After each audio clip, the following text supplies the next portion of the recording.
Tentara Rusia melesatkan serangan roket ke Ukraina. Serangan ditujukan dengan sasaran pabrik produksi aluminium Zaporozhye di Ukraina.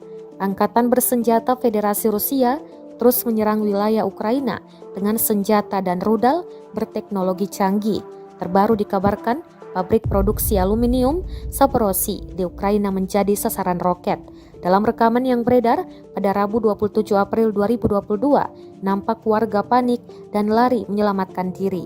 Perang Rusia versus Ukraina sudah memasuki hari ke-62 sejak awal invasi pada akhir Maret 2022. Perang Rusia versus Ukraina sudah memasuki hari ke-62 sejak awal invasi pada akhir Februari 2022. Ancaman perang dunia ketiga semakin terlihat jelas menurut Menteri Luar Negeri Rusia, Sergei Lavrov.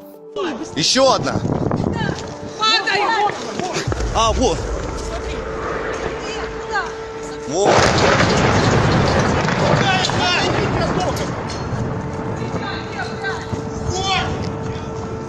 Пошли назад. Нахуй завода. Нормально утро. Прилеты. Запорожье алюминиевый обстреливают.